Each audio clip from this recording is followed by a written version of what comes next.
And I just turned around and I hauled ass out of there. I was done. I wasn't dealing with that. The hypocrisy of the cult is one of the things that turned me away the quickest. When I turned my headlights on, it turned and looked at us. And one of the things I remember the most were the eyes were glowing red. I see an orb of light. It is just circling these steps like it is waiting for me. And he begins to tell them that he saw a UFO. They're basically like, what are you talking about? That's 7 foot up on a tree, peeking around it. And that's where I saw the top of the muzzle, nose, and the eyes. As soon as I made eye contact with this thing, it felt like death. Welcome back to Tinfoil Tales. I'm your host, Brandon. Tonight we're joined by my guest, Dylan. Dylan, thanks for coming on here and talking with me. I appreciate it, Brandon. Thanks for having me on. Would you like to let the audience know a little bit about yourself before we jump into it? Yeah, I've got a 30-year background in broadcasting and decided to write a book called Lucifer's Flat Earth. And because I knew nobody would listen to me, I decided to give the most notable liar in the history of creation the honor of narrating the book. So the book is narrated by Lucifer, and he is a proponent of the flat Earth. But I've been doing radio pretty much for 30 years, and writing this book has been a real adventure, a lot of pushback, but as time goes on, I'm enjoying the heat. So I'm ready to go when you are. When you first come across the idea for flat Earth, was this something that you've come into being a flat earther believer in the last few years, or has it been something that's progressed over the last 10 to 20 years? I feel like there's been an It's been uptick going, recently. yeah, there has been. Back in 2015, I was doing a radio show on Republic Broadcasting Network, and a caller asked me if I ever heard of the flat Earth, and I said, "Yeah, of course I have. It's ridiculous." And he said, "Why don't you do your own investigative work before you jump to any kind of judgment?" So what I promised the audience is I'm going to do a deep dive, and this is in 2015. I'm going to do a deep dive on flat Earth to disprove it, and every night I will update you. And what happened was over a period of 3 months, I started giving percentages. When I first got into it, it was 90-10. I was open to the idea, but after about 3 months, I was 51-49, and one night it flipped 51-49 in favor of flat Earth.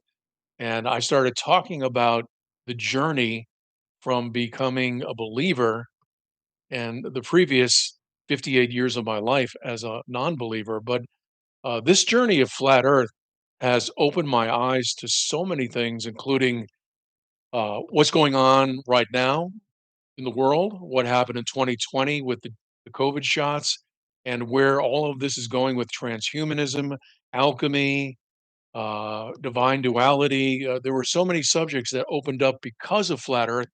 When I wrote the book, initially I was just going to write about that subject, but all of a sudden I'm talking about alchemy, Freemasonry, the Third Temple, Third War, transhumanism, merging man with machine, Elon Musk.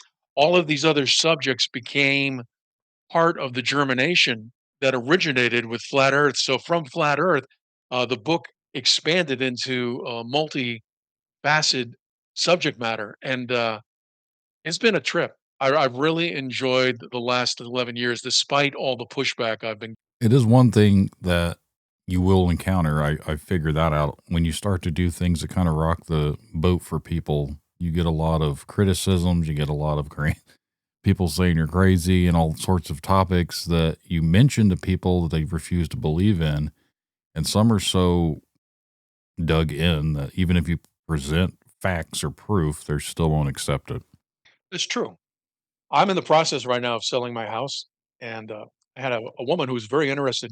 She had her husband come over for a second visit. He walks in my house, and this is a week ago, and he had a Blue Origin T-shirt on. which of course is Jeff Bezos' space program. Well, he walks into my office and I've got a flat Earth map, a Mercator map, and they didn't call back after that. So I think flat Earth has actually cost me the sale of my house. But again, it's just one of those incidental moments where you go, are you willing to pay the price? Are you willing to be ridiculed, mocked for a belief that you believe is true?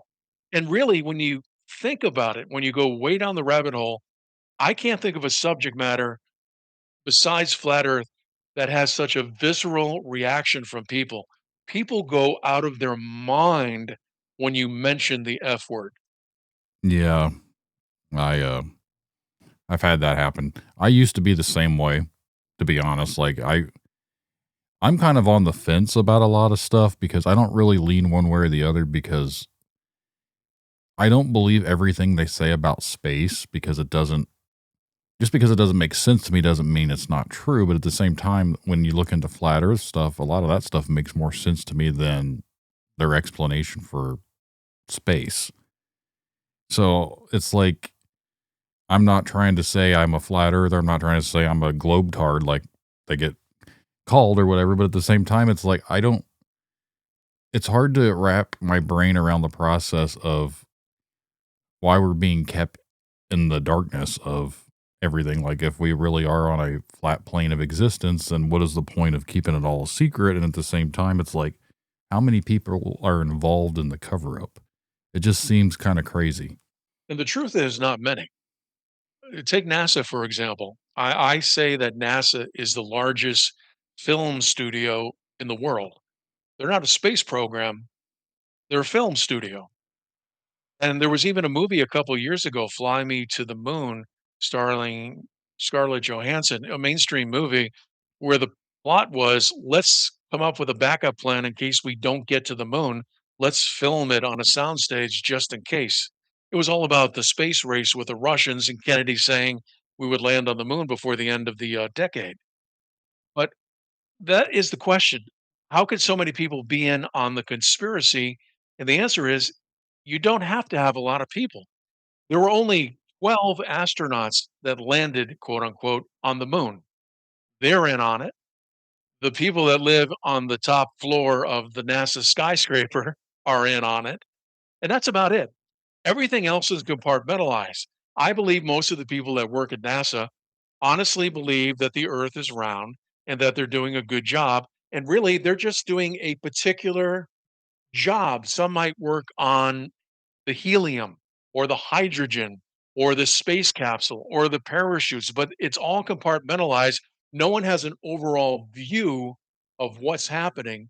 And because of that, they can keep this lie going. And it's the same thing with the world. If you believe in the Illuminati and that basically the Rothschilds and the Rockefellers set a lot of this in motion, and that perhaps even these people that run the world are reptilian. There's people like David Icke that believe that, but I do agree with all of these people in that there's very few people in on it. For example, the Antarctic Treaty, which was initiated back in 1958, all of the nations agreed not to go to Antarctica. How is it that that treaty is still in effect, but we can't even unwind the Gulf of Hormuz? Right. That's now there's been people I've brought this up before that you can't go to Antarctica and I've gotten argued with by other people saying that yes you can take trips down there, you can pay money to go on a tour down there, but they don't actually let you get off and explore the continent. They take you on a specific route and you can see certain things, but that you don't have free reign to just roam around Antarctica. No, you don't. You can go on the coastline, but you can't go into the interior. Um, as a matter of fact, I've got a little thing here. I've got the book pulled up since we're just doing sound. I can access the book. Um, there's a couple of really bizarre parts to this Antarctic treaty, and one of them is the climate. For example, if we live on a ball, you would assume that the climate in the Arctic and the Antarctic would be similar, when in fact it isn't. If you go up to Alaska, and I've been up there in the summer, you go to Fairbanks, they're growing vegetables. At the same latitude in the southern hemisphere, it's much colder, and it's very rare that the temperature gets above zero in Antarctica. If the Earth was actually a ball, you would assume that both of the climates are similar, but they're actually quite diverse. And then if you really pull back the veil and you talk about Admiral Byrd and his adventures, he actually explored inner Antarctica, and his diary, which came out after his death by his son, talks about flying about 700 miles past the ice wall, and it actually started to get warmer. And he actually went into the earth. I also believe that the earth is not only flat, but that it's hollow and that there's a second sun in it. So you have all these organizations. You have the International Marine Organization, World Meteorological Organization, International Civic Aviation, the Air Map of the World, all of them in the United Nations all display a flat Earth map. And then the UN, their map is divided into 33 Freemasonic sections. So as a flat earther, we believe that the South Pole doesn't exist, that the continent of Antarctica does have a distinct interior frozen border well over 200 feet in height. That's the ice wall. And the reality is, the round earthers say Antarctica is 11,000 miles, when in fact, if you look at the book of Enoch and the secret teachings of Enoch, it's 60,000 miles. So the flat earth is a lot bigger than the round earth, which is 24,901 miles. And magnetic North Pole is at the center of the flat earth. The best way to describe it is really like a pizza. And if you look down on a pizza, you'll see the crust. That's the ice wall. And then the interior of the pizza is where all the nations are. And then if you put the pizza on the table, that's what's coming after the ice wall. We don't know how far out it goes and where the dome meets the flat earth, but we do know that if you try to go and find out for yourself, they'll kill you. I don't know how to like sit, like when I think about flat, it's weird. Even when the shapes are like, we say we're not on a sphere, but yet the maps are usually still rounded. And then there's a dome, which would still give it like half of that spherical appearance. So the dome portion of it, what would actually be, what is the dome of? Because there's been different people that I've spoken to, and they've all got their own different opinions of what the actual dome is. What do you think the dome is made out of? Um, what I'm doing is while I'm talking to you, I'm actually pulling it up. I've got a little feature on my computer that allows me to pull up certain words. Mm-hmm. Okay, it's and this is Lucifer talking. I'm just going to read a little bit from the book here, and he narrates Lucifer's flat Earth. This is what he says: "Allow me to paint a picture of my earthly kingdom. From above, the flat Earth resembles a frisbee with with an exterior frosted edge. 3,500 miles above the surface is the sea firmament dome, and that encloses the flat Earth. So what you have is an enclosed system. And really, the Truman Show is, in fact, a good replica of what the flat Earth looks like. And Mm-hmm. ironically, the gentleman who played Christoph was the god of the flat Earth, Ed. I forget his last name, Harris, I think. but Ed Harris. Yeah, Ed Harris. But the dome itself, there's a thing called Lydian silica glass. Have you ever heard of this? I know what silica glass is, but I'm not the other part to it. Yeah. Some people believe that's what the dome was made of. You had Operation High Jump, where Admiral Byrd climbed the 200-foot ice wall to explore interior Antarctica. And then you have Project Dominic, where they were shooting missiles at the dome and they couldn't penetrate it. They were actually trying to crack it. And apparently, it is comprised of some sort of translucent material that is not necessarily found on Earth. but is impenetrable.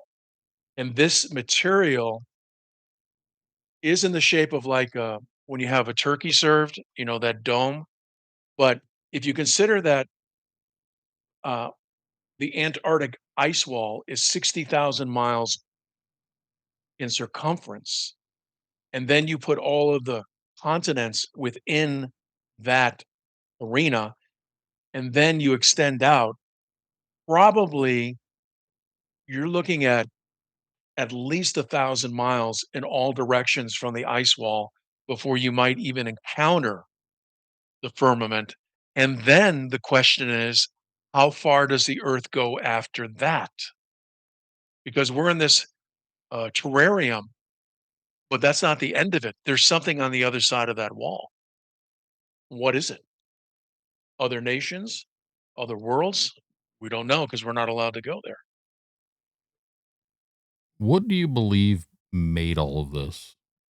As in, obviously, you wrote the book from Lucifer's perspective, but it seems like it was done by design. Obviously, if there's a wall to keep us in here, it's been something that was designed for a reason.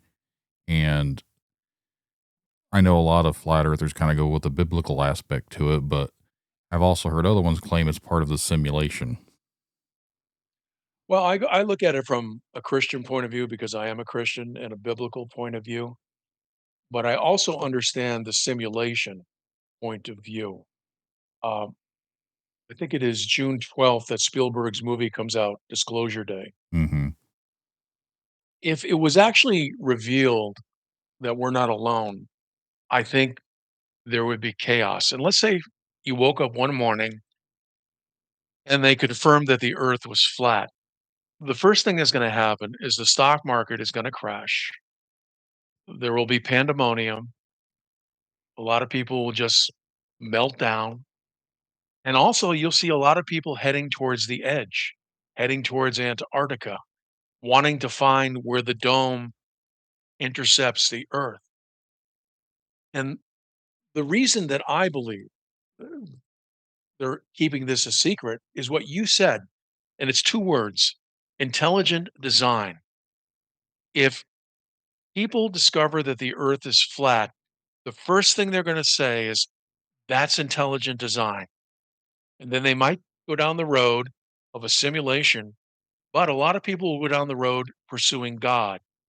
And if people pursue God and they're firm and they're secure in their relationship with God, then they can't be manipulated by the world. Right now, the world holds all of us in fear. Uh, not to get political, but you know who gave us 48-hour notice, or he Mm-hmm. was going to destroy all the power grids in Tehran. We live in a world where there's so much fear, and this world has no purpose. It has no meaning. And I actually covered that in the introduction of the book, and also in the very last page of the book. And if you don't mind, I'd like to just read a paragraph, and it kind of answers your question because he can do it a lot better than I can. Sure. Um, it's belief in a spinning ball traveling through a black void of endless space has produced a nihilistic, cynical society, devoid of love, obsessed with materialism, and indifferent to God. The heliocentric theory kills purpose while reinforcing a sense of hopelessness. However, the geocentric theory is an evolutionary impossibility which cannot be intellectualized. It's a revolutionary childlike belief igniting the fuel of faith into an unquenchable fire that cannot be quantified into a box of space and time. That is the substance of God. Belief in flat earth compels an atheist to admit and acknowledge intelligent design created by an omnipotent being who controls the unfathomable. And that's why they won't tell us. I believe that's the number one reason. I think a lot of it has to do with that. But then if they admit to that and that they've been lying to us this whole time, then their entire means of control is also thrown out the window. And I think a lot of it has to do with keeping that power over people. Once that illusion Yes. is gone, then they can't control us anymore. And they continue to need us to do what they need us to do. So if they're afraid that by being truthful, then the whole scheme that they've done for centuries is lost. I live on the space coast of Florida. I probably live about 40 miles from the launch pad of Artemis, Artemis the god. And if it was revealed that the Earth was flat, this area would go into an instant depression. So many people's jobs rely on the lie, and the lie has to be perpetuated. Otherwise, people lose their employment, their wives leave them, and this area turns into a dust bowl. Hmm. Everything's based on a lie. But here on the space coast of Florida, it's a lie plus one. Do you think there's ever going to come a time to where more people are willing to accept this? I know, like within the conspiracy realms and like this, with people I talk to, they're a lot more open minded to it. But the average person, when you mention flat Earth, they're still going to think you're crazy. There's two types of people: those that were born before the internet and those that were born after. Those that were born after the internet are more open to this because they're more disillusioned. My generation, the baby boomers, we hang on to our lies. We watched Neil Armstrong walk on the moon. Walter Cronkite doesn't lie. There were only three channels. But those born after the advent of the internet, especially Gen Z, are so disillusioned right now. They know the American dream. As George Carlin said, they call it the American dream because you have to be asleep to believe it, Hmm. is true, and that they have no hope. They're completely disillusioned. So when someone mentions flat Earth, I think this generation, Gen Z, is more open to it because they've got nothing left to lose, as opposed to my generation, which is entrenched in its lies and comfortable in its lies and doesn't like to be shaken up. So the answer to your question is yes, the younger generation, I believe, will come in droves at some point and believe in the flat earth. But my generation, I think we're pretty well toast. It's funny you mention it that way because, to be honest, I feel like the younger generations are the ones that are the harder ones to break through right now because they are so, and I know it's by design, but they don't have the. I have children that are in this generation, so I'm using them as the example, but they don't have the mindset to actually look beyond whatever's on their screen in front of their face, and everything now is quick media. So they might be on the conspiracy parts with on TikTok or something like that, but if it's not right in their face, right on their phone screen or whatever, I feel like they don't want to do the research. And the way the schools have taught them and everything lately, it's almost like a dumbing of society. I agree. The book is under 100 pages, and I wrote it purposely under 100 pages because I knew that this generation doesn't have the attention span. And really, I'm thinking about maybe opening a TikTok account, not YouTube, but a TikTok account, and just do little 15-second snippets of flat earth facts and do it from Lucifer's point of view because the only way this generation is going to dial into this is to really be shocked into it, because very little shocks them, and they're constantly on their phones. Hell, I'm on my phone and I'm a boomer. Um, we're all subject to it, but I think the time is coming when they're going to go, everything is BS. Let me at least check into it. I can check out some videos. Mark Sargent, he's a proponent of flat Earth, and a lot of people know him. Eric Dubay, there was a guy he passed on in 2016. There are a lot of guys that are into flat Earth and have YouTube channels. Uh, but I think the point is coming when people are going to lose all hope, and at that point, I really think that's going to be when flat Earth is going to shine, because it's going to be an attitude of, well, I've got nothing left to lose. Let me go see if there's any channels on YouTube or TikTok that are talking about this subject. The way the world's going here in the last couple of years, I would not be surprised if something major doesn't happen here in the next couple of years.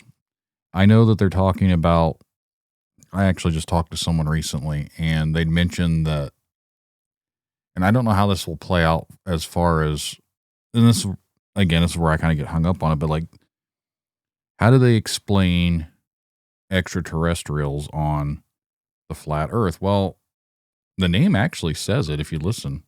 Extraterrestrial, like it would be like there's extra land. So maybe the aliens themselves that we call aliens are from space. Maybe they're from on the other side of the firmament. Well, I don't know if Well, that's. I believe in aliens, but I believe they're interdimensional. Hmm. They're not from outer space. I was mentioning earlier in the book, I'm not just talking about flat Earth. I've got a chapter 12, Project Bluebeam and Disclosure, and I'll just read a little bit, just a paragraph. Project Bluebeam is part of the strong delusion where our creators, the alien engineers, land on Earth and explain how they seeded the planet via transpermia thousands of years ago, only finally to return and save us from self destruction while offering the gift of eternal life. Panspermia, a modern evolutionary theory which postulates that life on Earth originated from microorganisms or chemical precursors of life present in outer space and able to initiate life on reaching a suitable environment. And then he says, quite the hoax. I'm sure you've seen the movie, the Ridley Scott movie. Oh, I can't even think Prometheus. of it now. Thank you. I don't have the air conditioning on in my house, and I'm in Florida. Hmm. The scene where the engineer meets uh, the originator of the whole project, Yeah. that dialogue was cut out. And apparently, the engineers don't like us, but they're going to come under the guise of solving all of our problems. And I really think that's what the movie Disclosure Day is about. From the looks of that, and from what I've read, is I feel like there's already people here that are, at least from the movie aspect, it looks like they're already possibly aliens or somehow connected to that. Again, I've only saw the trailer. I haven't done a whole lot of research into it. I feel like I feel like sometimes Hollywood tries to give you the nod and wink. They make it as entertainment, but I also think that they're letting us know that, you know what, there's some weird stuff going on. I think John Carpenter's They Live was very realistic to an extent. Oh yeah. And I believe Spielberg is in on it. And Hmm. by in on it, I mean he's part of the elite. There's a couple of interesting moments in the trailer. One, the guy says there are 7.5 million people, or rather, there's 7 billion people who need to know the truth. Well, there's actually 8 billion people on Earth. So could it be that this movie takes place at a time right after a billion people disappear? Could that be the rapture? And then they cut to the nuns, and you have that elderly nun in front clutching her glasses. And at the end of the trailer, she does the voiceover and she says, why would God create such a vast universe and leave it only for us? And so they're opening the door not to interdimensional beings, but extra dimensional from another world. Hmm. Is it so far-fetched to believe that? And what if they came during a time of great upheaval, offered us free energy, a life extension, and basically solved most of the problems that mankind is facing right now? Who wouldn't sign up for something like that? I feel like Look what happened during COVID. right. Did it not shock you how everybody fell in line so easily? Yeah, I that's a completely different topic for me. that Yeah, I mean, it just that's the whole reason this show exists is because of all the sheepishness of society. yeah, I went back to RBN. I did a show there from 2014 to 2017, and then, I came back in 2020 and stayed for a couple of years just to talk about the shot for 2 years, trying to discourage people from getting it. But the way people lined up without questioning, I think if an event occurred and it was done properly, people would line up again and get whatever shot is necessary to get a life extension. For people that are into their like the biblical things, I've always thought this was odd that, and you've mentioned that too, like a race came down here and offered us this technology or an extension of our life or whatever. If people pay attention to the Bible, like that is actually kind of written out with like the Antichrist. Like they will come, he will arise, and you have to take the mark of the beast. I've often wondered, I was like, now obviously, I'm not calling Elon Musk the Antichrist, but he wants people to have Neuralink. He wants people to be hooked up to these machines, and you got to get that like thing. And they've talked about a world currency where it's like a digital currency. You get the little thing in your hand or whatever they were talking about. I was like, do they not realize that a lot of the stuff that they're saying kind of goes into the whole Antichrist aspect to things? I was like, so anyone that's actually against that, if you don't do it, you don't take the mark of the beast, then you don't have money. You can't buy the good you do with one world government, one world income. And I don't know, like going down that rabbit hole makes me kind of question the way society's moving. Well, let me read another little snippet from the book Lucifer's Flat Earth, and this ties into what you're talking about. Now, this is Lucifer speaking. Once someone worships the statue by accepting the mark on their right hand or forehead, allegiance is validated, and the dormant operating system within humanity is activated. Free will is terminated, and the mind syncs up with the beast hive mind. Follow the money. The Luciferian elite need to create an all digital system with a central bank crypto. Under the deception of giving the poor access to bank accounts and easy payment systems, the entire world currency system could be streamlined into a one world digital currency pegged to a crypto blockchain. When the world's central bankers shut down the all digital bank accounts, they'll introduce a crypto blockchain and a universal basic income. And of course, participation in the new system will be contingent upon your compliance via acceptance of a social credit score. Now, the image merging crypto blockchain to an implantable mind chip. And could it be that what actually happened in 2020, people were actually being injected with something called graphene oxide, and perhaps it could be activated by some sort of signal, which would be contingent upon your free will compliance into this new system. I've often wondered if the things that we don't get injected with haven't been doing that for ages, not just what in 2020, but, and I'm not the anti vaccination person or anything like that. Obviously, I've had them and my kids have had them, but it's, I didn't, none of us went and got the COVID jabs, but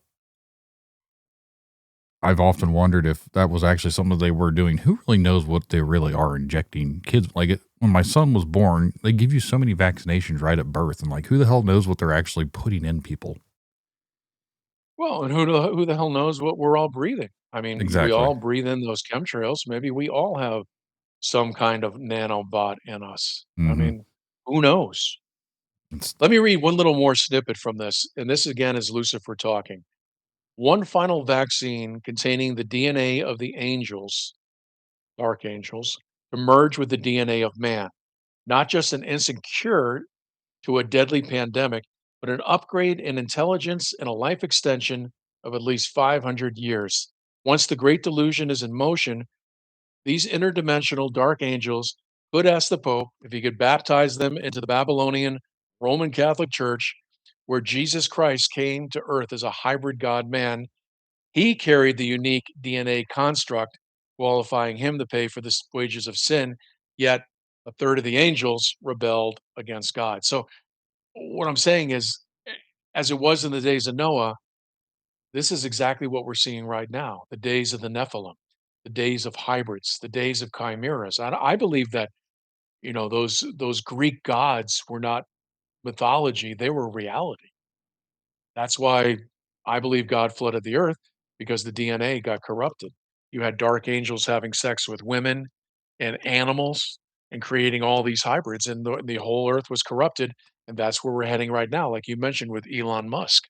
Once you start messing with DNA, at some point you no longer are made in the image of God, and then you can be sent over to Satan. Kind of going back to with mentioning God and even like in the simulation and they call him like the creator. I know people that consider it as if we are like planet here and this is our realm, our world, God would be the designer. He would be the creator, which we call him the creator. So he created our world. So if you look at it from that aspect, it's like he was the programmer. He designed all this. He made our world for us. But again, even when I talk to people that are into this whole simulation theory, no one really has an idea as to why. Like, no one has the great answer as to what this is all about, because even for me, it's like one of those questions that's always going to be asked is like, what's the point? Like, what is the reason for all of this? No one's going to have like the definitive answer, but No. it's just one of those Even things. Paul, the apostle, said, "We look in the mirror as a poor reflection." No one has a handle on this. As I mentioned at the beginning, one of the reasons I enjoy talking about flat Earth is that it opened all these other doors. One of the doors it opened was Gnosticism. I took a real deep dive into Gnosticism. In order to understand what's going on right now, you have to understand what Gnostics believe. Gnostics believe in what is called divine duality. They believe there are two gods, Lucifer and God, and the demiurge. We call him the Ancients of Days. They call him the demiurge, and that actually the God of the Bible, the Ancient of Days, the demiurge, was created by Sophia by mistake, and he created the physical world. He took what was invisible and made it visible. That's one area where Luciferians and Christians agree. But what they believe that we don't is that Lucifer came down to earth as the light bearer. And if you look at Rockefeller Center, predominantly in front of it is Prometheus, which is another name for Lucifer. And you see that he has a light in his hand, a torch. So Lucifer came to earth to enlighten man, to give man eternal life. And the demiurge, who is a jealous, scornful, basically, if they made Donald Trump a god, that's what he would be, the demiurge. He wants all of the attention. He's a narcissist. He hates man. And Lucifer came to free us from the chains of the demiurge and to give us eternal life. And when you understand that Gnostic tenet, then everything begins to make sense. Freemasonry makes sense. Mormonism makes sense. The Illuminati, Skull and Bones, all of it points to one thing: Lucifer coming down to earth, giving man eternal life, and man becoming a god like Lucifer. And in Revelation 19:19, when Jesus Christ comes down during the second coming, Lucifer gathers the armies of earth to prevent the demiurge from taking over. And there was a guy named Russ Dizdar. He wrote The Black Awakening, and he references that scripture. He believes, and I also believe right now, that Lucifer, Satan, is building his kingdom of Nephilim and an army that is actually going to fight against Jesus Christ when he comes back during the second coming. But part of that is Lucifer bestowing us with eternal life. And that goes right back to the Garden of Eden when Lucifer said to Eve, God doesn't want you to eat from the apple because then you'll be like God. So nothing has really changed, but the dynamics and the end game has gotten much bigger and will be much more dramatic on a world stage. My biggest question when it came to religion was if God was the ultimate creator and he created the angels and he knows what we're all going to do and he knew everything that was going to happen beforehand, he knew at one point he was going to eat the apple, and he also knew the angels were going to rebel against him. So I never understood, like, from a religious standpoint, why God created that in the first place. if he knew that was going to happen. And that's Well, I'll pile on your question. He knew all that, and he also knew that he would eventually come down as a man and be tortured and murdered by his own creation. mhm, And he also knew that even after all of that, and his word was proclaimed across the earth, that most people would still reject him, and only a remnant would enter into his rest. So even after all of this, only a small percentage of mankind is actually going to enjoy eternal life, according to the Bible. It talks about the gateway being narrow and few find it. So God did all this knowing that the majority of the people would still reject him, and yet he still did all of this, including what you said. no. And then depending on upon the religion aspect to it, I think isn't it there's so many different denominations of Christianity. I think there's like 40 something thousand different denominations, but I know they only think like 140,000 Jehovah's Witnesses go to heaven. Wouldn't you think over time that they've already had that many?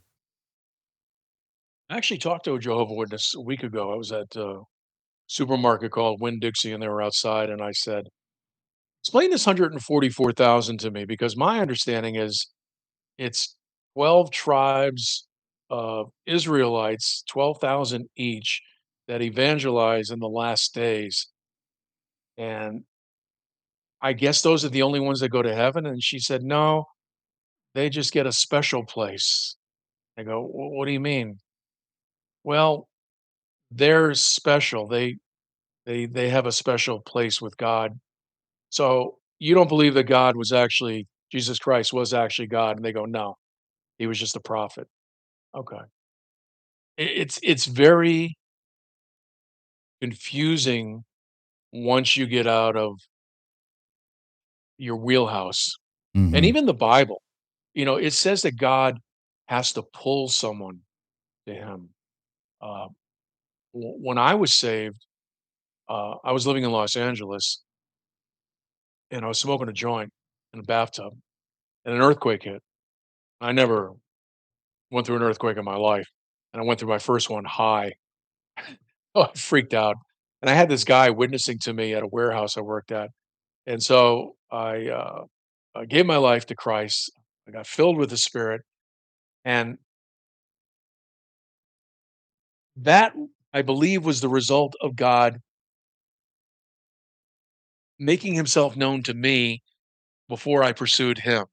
In other words, what I've seen is that God pursues a person through the Holy Spirit, and then that person responds. But, even in the Bible, it says that Israel, or the Jews, have a veil over their eyes in regards to Christ, and that veil isn't going to be pulled off until the end days. So there's so many things that God does that makes absolutely no sense to us human beings.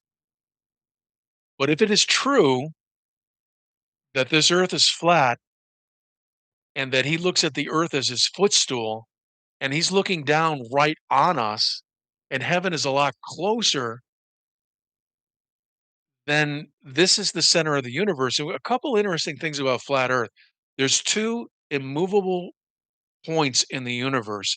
One is the flat earth, and the other is Polaris, the North Pole. Every night, all of the stars and the planets rotate around Polaris, that one star. They've been doing that for thousands of years, since the beginning of time. And it's the same circuit every night. My question is, how can they do a perfect circuit every night if the Earth is spinning at 1,000 miles an hour while going around the sun at 66,000 miles an hour, while going upward at 486,000 miles an hour, and the entire Milky Way expanding millions of miles per hour? It doesn't make any sense, because in Mm-mm. the summertime, all of those stars would be in a different position than they were in the winter if we were actually traveling around the sun. But Polaris is probably the most damning piece of evidence that the Earth is flat, because everything revolves around Polaris in the exact same orbit every single night for thousands of years. I also don't understand how they make us think that when we see these stars and they're so many light years away, and that's just within our galaxy. Then now they talk about like the Andromeda galaxy and all these other different galaxies, and it's like an infinite number of possibilities because what we see as a star could just be another galaxy with billions of other stars, and there could be billions of other planets, and like it doesn't stop. And the endlessness of space just seems so far fetched that it's almost like in my opinion, it's designed to make it sound like we're not important. You know what I mean? Like it's to make us sound inferior. Like we're just so minuscule on the grand scheme of things. One of the judgments Jesus talks about is the stars will fall from the sky. How in the world can all of the stars fall from the sky onto planet Earth when these balls of fire are so much bigger than the Earth? Hmm. It doesn't make any sense. And, the biggest pushback I get is actually from Christians, not atheists. Even in Genesis, it right out of the gate, chapter 1, it says, "He divided the water from above and the water below." And Psalm 19 talks about a firmament. So if you believe the Bible and you in the book of Enoch, which I do, and the secret teachings of the book of Enoch and the book of Jasher, there's an ocean above us, and it's on the other side of the dome. And there aren't 3 heavens. According to the book of Enoch, there's 10, 10 different dimensions. But I believe in string theory, even as a Christian. And God himself said he's the word and that he created the visible from the invisible and that he spoke it. I had my I had a cataract taken out last Friday and I could see great. And I asked him how they do it and he said sound. I thought they use lasers. No, for cataract surgery, they use sound. They break up the cataract like a jackhammer, and then they suck it out, and then they put in another lens. But getting back to how God created this place, everything was created by sound, and that gets back to Tesla. There was an amazing video that came out about 10 years ago. I can't remember the gentleman's name, but he did this experiment where he showed that matter responds to sound. And I think the word is sol. I'll try and pull it up during the course of our conversation. But everything revolves around sound, and God actually created everything by speaking it into existence.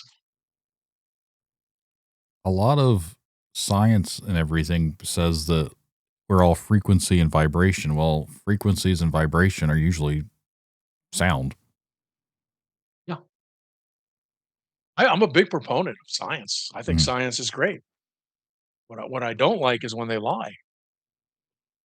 I wonder if sometimes the science people that are telling the lies actually know that they're lying. I think a lot of them are honestly being honest about it. I don't think everyone is being deceitful, but I don't think they know I agree. any different. I agree. Yeah, like I said, with NASA, most people that work at NASA believe the Earth is round, and they just go and do their job. Uh, yeah, most people are honest Here's in their belief. here's something that I've always kind of wondered, and I don't know if it's ever really. I know like the idea of satellites for like a flat Earth or like how they orbit around or whatever, but when you have like direct TV or you have any of these dish things, they're always stationed in one position. But if we are constantly moving and the satellites are also rotating around us, how come they can pick up the same signal in the same exact location? Or they're saying that we're interlocked with our rotational pulse so they never move, which doesn't make sense because if you ever watch videos of what they're claiming satellites are doing, they're not interlocked. They're always rotating around us faster than we're rotating. Mhm. Okay, and again, I'll read from the book. Everything is to scale. Satellites are in close proximity to the flat Earth. Satellites are positioned in low Earth orbit below the dome. Everything is low, low Earth orbit. And you know who the largest consumer of helium is on the flat Earth? It's NASA, Mm-hmm. because there are satellites, but they're helium balloons which are holding them up. Now, you might ask the question about SpaceX. Well, how does that work with that? Then we get into the ether and we get into Tesla, because ether is lighter than air. And so when you get to a certain altitude, you do float, and you can put objects in that arena in the ether, and it will stay aloft.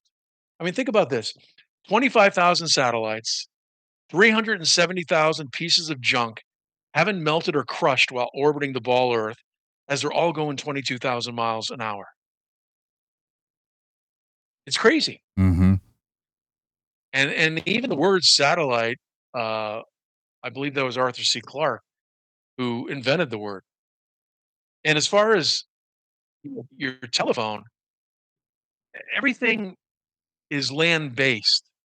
When you make a telephone call to Europe, it's actually going through the cables under the ocean. And there are no satellites at 22,000 miles up. Uh, this doesn't work that way. I've got another little quote here from the first chapter. Let me see if I can pull it up. It talks a little bit about triangulation. Oh, you know what? I know I'm all over the road, but I found the word. It's called sonoluminescence. Sonoluminescence. Uh, that is the emission of light from imploding bubbles in a liquid stimulated by sound. Hmm. Sound through vibrations creates light. Let me just say that again. Sonoluminescence, the emission of light from imploding bubbles in a liquid when stimulated by sound through vibrations creates light. These are short bursts of light emitting imploding bubbles through a liquid with an intense acoustic frequency. And when displaced in water, the sound waves create heat in the form of light. I know that's heavy, but I spent like 2 years writing the book. A lot of it's out there, man. When we talk about certain topics, it makes me wonder why. I mean, from the get go, and this is obviously an answer again that no one really knows, but like from the very get go of the thing, where did it start to be the lie? Like, who started it? Who wanted to keep it going that way? And there's certain things I can't talk about because then it automatically gets me flagged for being against a certain type of people. But Oh, yeah.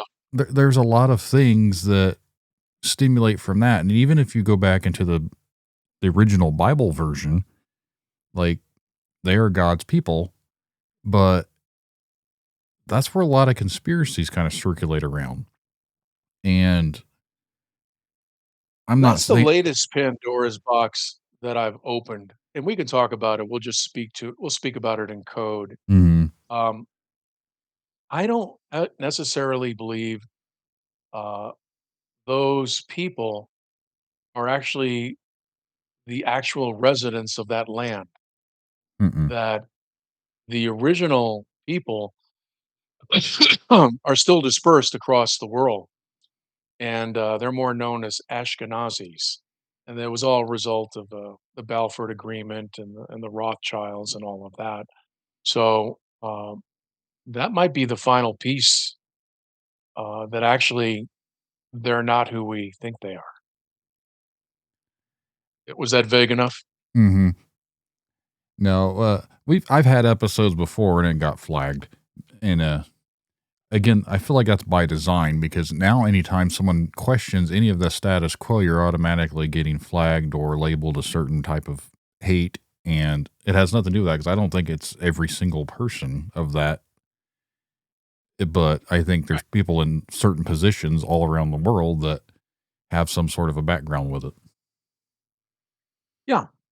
And remember, from a Christian point of view, certain events have to take place. So even these people who appear to be running the world are not necessarily making these decisions. I do believe that at some point there will be a third temple, only because it says the Antichrist will rule from that temple for 42 months. So, in order for him to rule, he has to have that temple. But all of the other side issues seem to be coming to light. And ironically, with this disagreement going on right now in Iran, it's even shocking to me how many people seem to be taking the side of Iran on this There based on is, past behavior. yeah, there is a lot of stuff that I found interesting in the sense that there's a lot of people that are not real thrilled with these people anymore. And obviously, they're not real thrilled with the state of the United States either, which that is neither here nor there.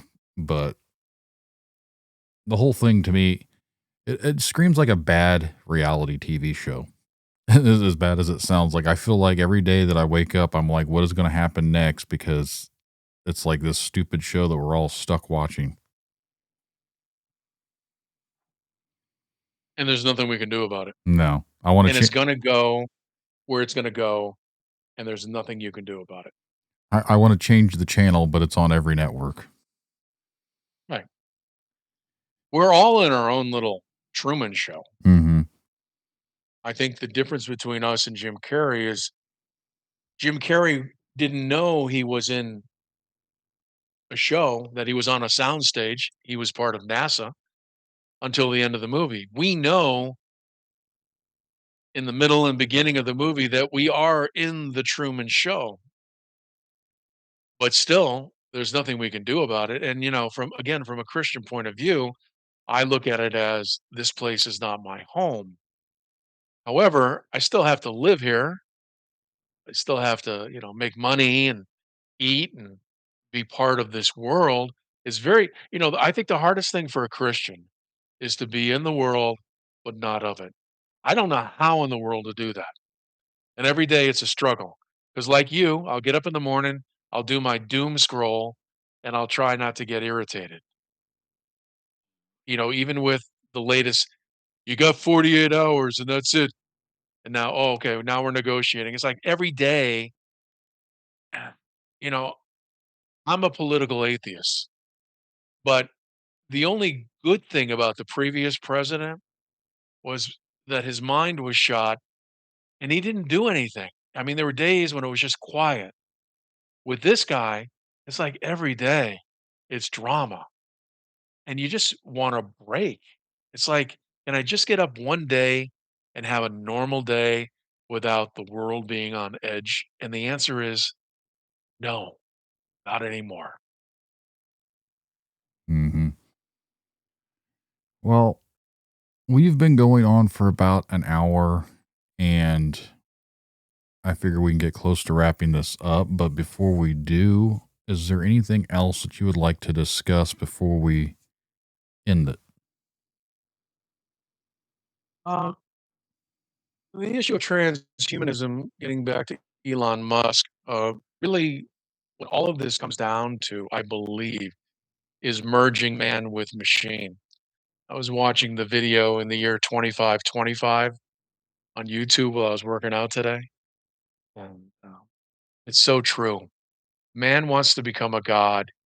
And I think at some point he's going to be offered that opportunity. But in exchange, he'll no longer be a man and he'll no longer be eligible for salvation.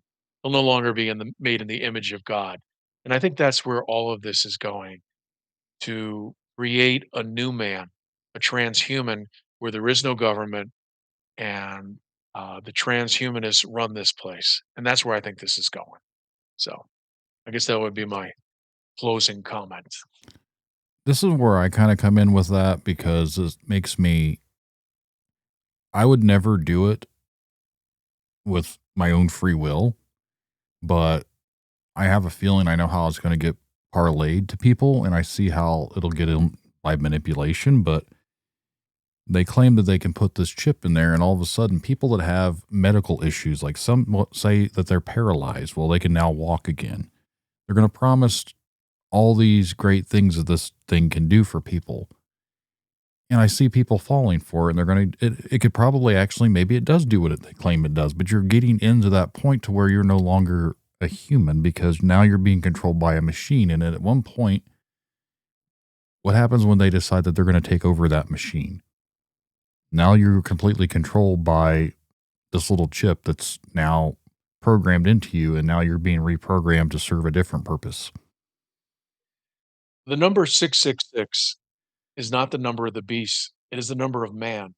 Now, 666, 66%, two thirds. When Adam and Eve, and this is what I believe, Adam and Eve were in the garden, they actually wore their spirit on the outside. They were in perfect harmony with the creation and with God before the fall. In other words, they could telepathically communicate with God at any time they want. They were a whole, they were one. After the fall, man became two thirds, 666. What Lucifer is going to promise and what the Antichrist is going to promise through transhumanism is that we'll give you that third strand of DNA. Right now, man has two strands of DNA, 46 chromosomes, but the promise is we will give you that third strand of DNA, which will give you eternal life, allow you to communicate telepathically. You'll never get sick again, and you will be one with Lucifer. That's the promise. And anyone that's a religious person should know not to do that. But again, even with the Antichrist and the end of times, he will pull the wool over a lot of people's eyes. And I've often wondered, and maybe this will get me in trouble with certain people, but the depictions that we have that are like mainstream of Christ, obviously he's not going to look like the normal version that we have been shown throughout our times because he's not going to look like a white person. Obviously, back in those times, Jesus wouldn't have been a white man like he's been depicted as, at least that I'm aware of through here. But if he is to come back and start doing all the certain things, wouldn't you feel like he would actually resemble what we know of as Jesus to look like now? And people would see the miracles that he's doing and they'd actually believe that he is the real Christ returned. In the book of Isaiah, it prophesies what Christ would look like. And it basically says he's a man, a common man of no particular beauty, that he's in fact ugly. Whereas the Antichrist is described as a man of eloquence, articulation, and beauty. So the package they're going to present, think of what it was like in 2020 and how many people fell for it over a hamburger. They'll give you a hamburger if you get the jab. I remember walking in Walmart and you had to walk a certain way down the aisle. And you had to put your mask on. If they hit Americans where they live, which is our wallet, and the system, the petrodollar, it's destroyed. And they come out and they say, we got to get on blockchain. But in order to get on blockchain, you're going to have to physically get your body dialed in. Right now, we have the internet. What they're going to build is what's called the Internet of Things, which is where all the devices are connected, like a smart refrigerator. The final step is the Internet of Bodies. This is where they connect your body to the internet.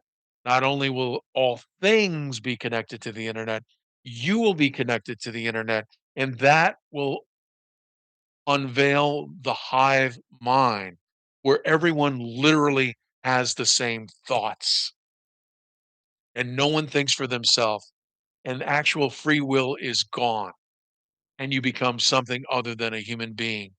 and you're tied into this matrix and you can't get out. And then at that point, then you're in the simulation. The simulation occurs when the hive mind kicks in through the Internet of Things and the Internet of Bodies. Mhm. So I'm just thinking, like, I often wonder how many people will still accept it, even if they know that they shouldn't, and how many will still fall for it. That's just the way I feel about society. I know it's a bad way to end it, but like, I just feel like as a society, we're all pretty much going to just line right up like the sheep that most people tend to be and just go right along with it and accept it. Like, hey, we're shutting down the world. You got to come get your little injection here, and you got to come grab your free cheeseburger, and you got to come do this, and you got to come take that. This is how we're going to go from now on. And like, a vast majority of people are just going to stand in line because we have no other choice. So they think. Yeah, I agree. I have no hope for humanity. I have hope for individuals within society that they may get saved, but I still believe it's going to be a remnant. The one thing about flat earth is that when people believe in it, it leads them to intelligent design, and a lot of them become Christians because they go, well, it's obvious that somebody built this place. Let me find out who built it. But the majority of people are doomed. And until you accept that, and also accept the fact that our purpose, at least what I'm saying, my purpose is to bring as many people into the kingdom as possible. And I believe by talking about flat earth, I'm doing that, but I expect a failure rate to far exceed my success. I have sent out thousands of emails about this book, and I've hardly gotten any response. Uh, I kind of expect that because that's just the way it is. Mm. Before we end this, I would like for you to let everyone know where they can find your book at. It's real easy. You can find it at Amazon. The name of the book is Lucifer's Flat Earth. Lucifer's Flat Earth by Dylan Campbell. And you can get paperback, hardback, audio, ebook. It's got all the formats. But yeah, Amazon is where you would buy it. Before we wrap this up, I do have to say, just from experience, the people that are closest with you when you bring up this type of stuff, do they know that you've written this book, and how do they feel about it? My daughter, who runs, well, she's a manager for a marketing, international marketing firm. She's very smart. She said, if I believe in this, I'm going to do it in the closet. I think she is open to it and kind of believes it, but she'll never admit it because she knows she'll be ostracized and may lose her job. Mm-hmm. Uh, my son, I'm still working on him, uh, but he has gotten to the point where he sees that everything is a lie. So maybe there's a possibility this could be a lie too. Um, other than that, I really don't associate with many people anymore, and I don't really bring up the topic. Uh, Unless I feel that individual is open to it. I'm not doing it to just hit people over the head, Right. shock them, and create controversy. Um, if there's a conversation that leads to it, I'll talk about it. I'm not worried about rejection. I've gotten so much of that and mocking. I think if you're not experiencing any rejection, anger, or mocking, you're really not doing your job in this world. You know, even Jesus said, don't think I came into the world to bring peace. I came to divide mother against father, father against son. Your worst enemies will be in your own household. So if you're not in a battle, you're probably not where you need to be. That's actually a good way to look at things, because I usually get annoyed when people want to argue with me about certain things, and I don't want to argue.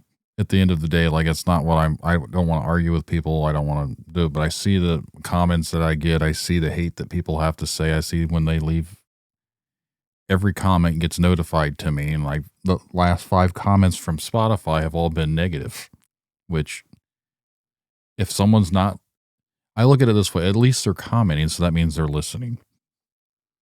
They might not agree with it. They might have things to say about it, but at least they listened.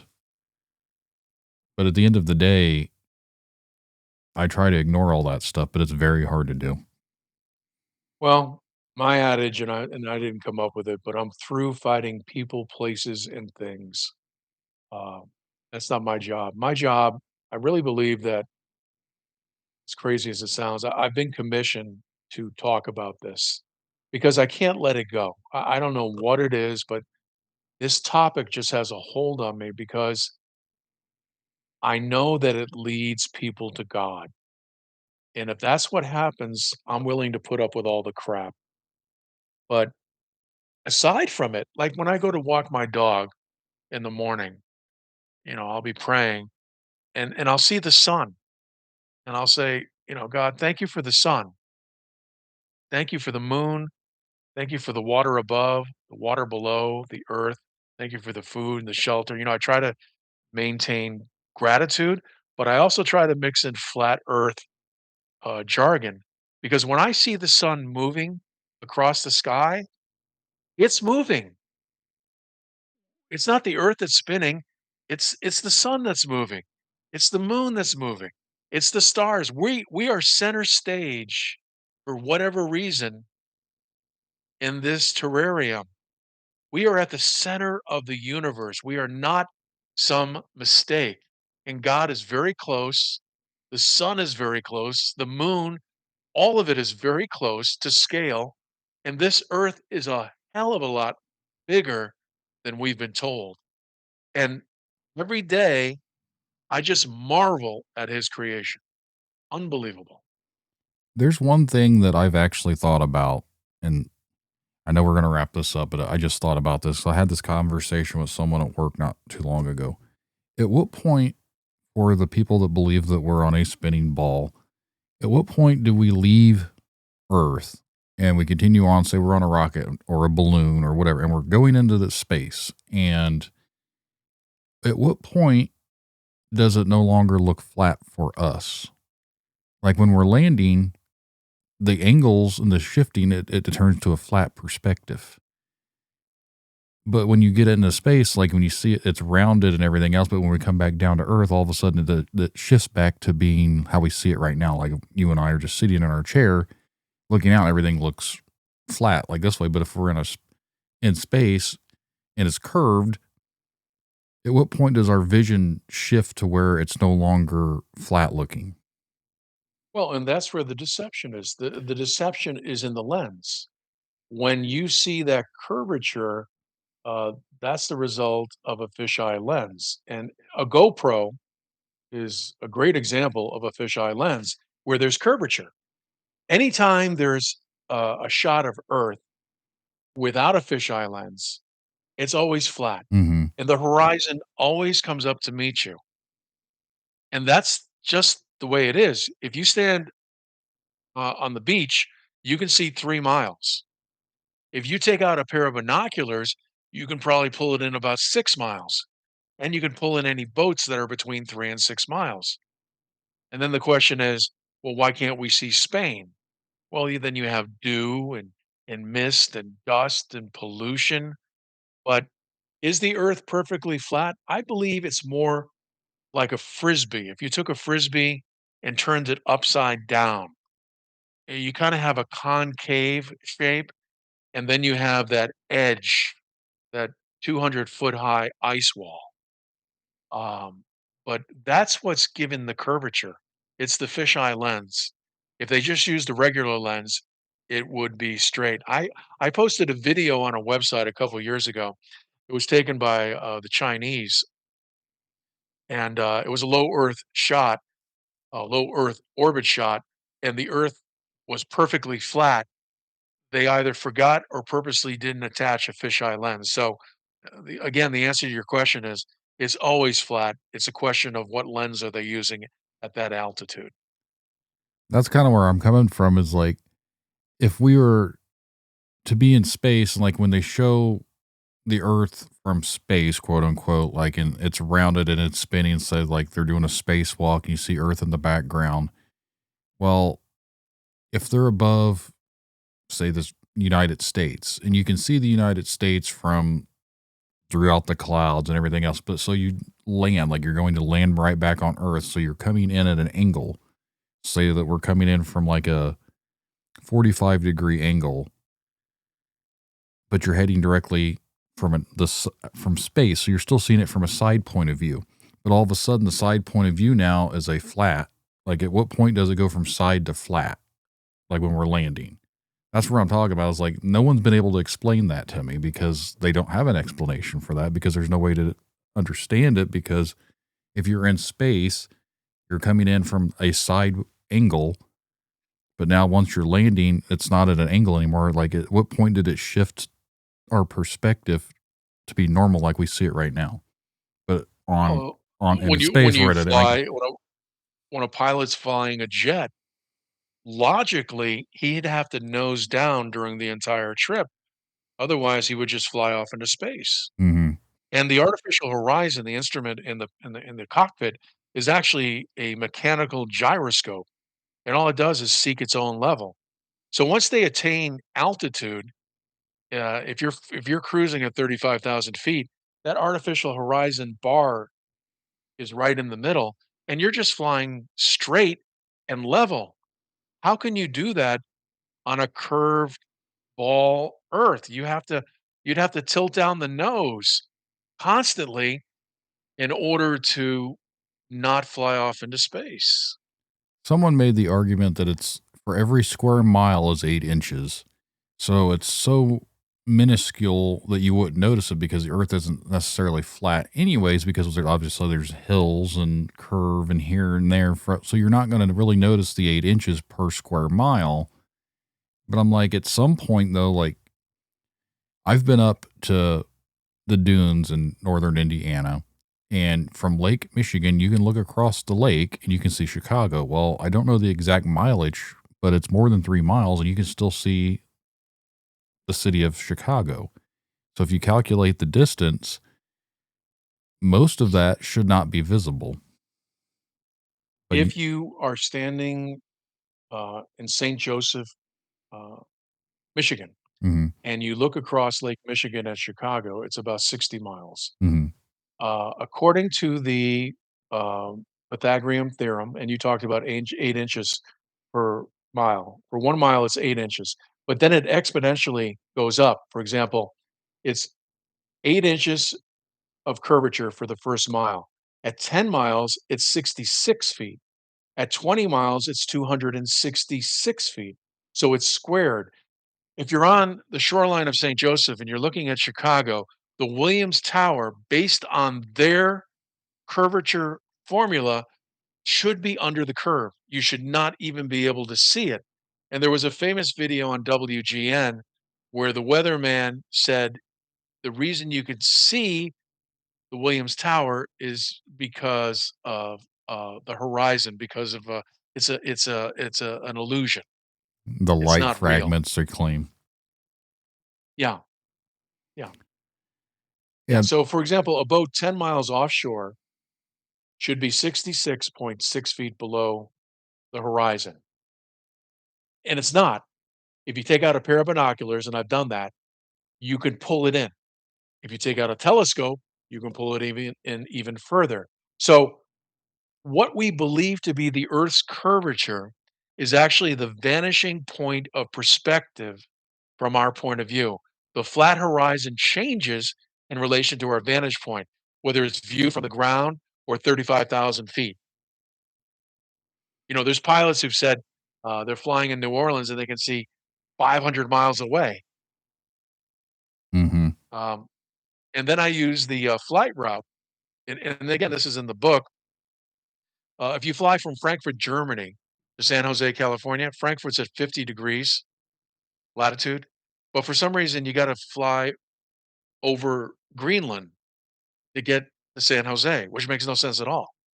But it makes perfect sense if you're looking at a flat Earth map. Yeah. That's why all the flight routes look crazy. I've always thought it was strange how they go about it, but I guess that's all by design. But well, Dylan, it has been a pleasure talking with you. We can wrap this one up. So for anyone listening, make sure to check out Lucifer's Flat Earth, available at Amazon. But I really enjoyed talking with you. I really enjoyed the conversation. I wish you the best with your show, man. I appreciate it. For anyone listening, if they would like to reach out to you, is there anywhere you would like for them to contact you at? They can email me, OCD777 at gmail.com. Awesome. All righty. Well, you have a great night. Thank you, Brandon. You too. Bye-bye.